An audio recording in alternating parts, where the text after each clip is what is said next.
पेशावर के इलाके भाना माड़ी में एक भाई कत्ल और दूसरे के जख्मी होने का ड्रॉप सीन। जख्मी भाई ही अपने भाई का कातिल निकला।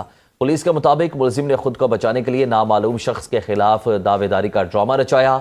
दौरान तफ्तीश मुलजिम का मकतूल भाई के 8 करोड़ रुपए मकरूज होने का भी इंकशाफ हुआ है।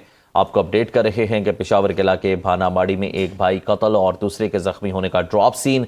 जख्मी भाई ही अपने भाई का कातिल निकला। पुलिस के मुताबिक मुलजिम ने खुद को बचाने के लिए नामालूम शख्स के खिलाफ दावेदारी का ड्रामा रचाया।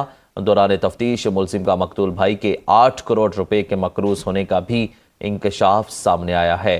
आपको अपडेट कर रहे हैं पेशावर का इलाका है भाना माड़ी, जहां पर एक भाई कत्ल और दूसरे के जख्मी होने का ड्रॉप सीन हुआ है। पेशावर के इलाके भाना माड़ी में एक भाई कत्ल और दूसरे के जख्मी होने का ड्रॉप सीन। जख्मी भाई ही अपने भाई का कातिल निकला। पुलिस के मुताबिक मुलजिम ने खुद को बचाने के लिए नामालूम शख्स के खिलाफ दावेदारी का ड्रामा रचाया। दौरान तफ्तीश मुलजिम का मकतूल भाई के 8 करोड़ रुपए मकरूज होने का भी इंकशाफ हुआ है। आपको अपडेट कर रहे हैं कि पेशावर के इलाके भाना माड़ी में एक भाई कत्ल और दूसरे के जख्मी होने का ड्रॉप सीन।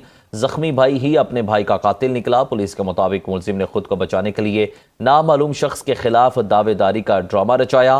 दौरान तफ्तीश मुलजिम का मकतूल भाई के 8 करोड़ रुपए के मकरूज होने का भी इंकशाफ सामने आया है। आपको अपडेट कर रहे हैं पेशावर का इलाका है भाना माड़ी, जहां पर एक भाई कत्ल और दूसरे के जख्मी होने का ड्रॉप सीन हुआ है। फैसलाबाद की तहसील समंदरी में 8 साला बच्चे को ज्यादती के बाद कत्ल करने वाले मुलजिमान पुलिस मुकाबले में मारे गए। मुलजिमान ने चंद रोज कबल बच्चे को ज्यादती के बाद कत्ल कर दिया था। फैसलाबाद की तहसील समंदरी में 8 साला बच्चे को ज्यादती के बाद कत्ल करने वाले मुलजिमान पुलिस मुकाबले में मारे गए हैं, जबकि मुलजिमान ने चंद रोज कबल बच्चे को ज्यादती के बाद कत्ल कर दिया था। तफसीलात जानते हैं ब्यूरो चीफ फैसलाबाद मोहम्मद शहरोज इबाद से। शहरोज, अपडेट कीजिए इस बारे में। मंत्री जहां पर ये मुबैना पुलिस मुकाबला हुआ है और मुबैना पुलिस मुकाबले के दौरान 2 मुलजमान जो है वो हलाक हुए हैं। उन हलाक होने वालों की जो है वो शनाख्त भी हो गई है, नुमान और शाहिद के नाम से। इन मुलजमान ने 3 रोज कबल जो है वो 8 साल बच्चे अली अहमद को ज्यादती के बाद जो है वो कत्ल कर दिया था। उसके बाद पुलिस ने जो है वो इनको रात गिरफ्तार किया था और कुछ इनसे जो है वो बरामद के लिए लेकर जा रही थी, तो रास्ते में जो है वो इनके साथियों के साथ जो है मुकाबला हुआ है। तो ये दोनों मुलजमान जो हैं वो पुलिस मुकाबले में मारे गए हैं और इनके जो दीगर साथी हैं वो फरार होने में कामयाब हुए हैं।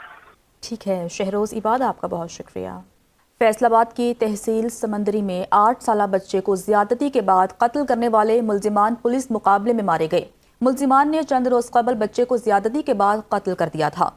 फैसलाबाद की तहसील समंदरी में 8 साला बच्चे को ज्यादती के बाद कत्ल करने वाले मुलजिमान पुलिस मुकाबले में मारे गए हैं, जबकि मुलजिमान ने चंद रोज कबल बच्चे को ज्यादती के बाद कत्ल कर दिया था। तफसीलात जानते हैं ब्यूरो चीफ फैसलाबाद मोहम्मद शहरोज इबाद से। शहरोज, अपडेट कीजिए इस बारे में।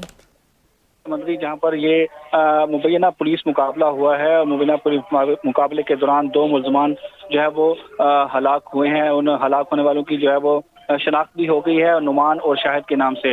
इन मुलजमान ने 3 रोज कबल जो है वो 8 साल बच्चे अली अहमद को ज्यादती के बाद जो है वो कत्ल कर दिया था। उसके बाद पुलिस ने जो है वो इनको रात गिरफ्तार किया था और कुछ इनसे जो है वो बरामद के लिए लेकर जा रही थी, तो रास्ते में जो है वो इनके साथियों के साथ जो है मुकाबला हुआ है। तो ये दोनों मुलजमान जो हैं वो पुलिस मुकाबले में मारे गए हैं और इनके जो दीगर साथी हैं वो फरार होने में कामयाब हुए हैं। ठीक है शहरोज इबाद, आपका बहुत शुक्रिया।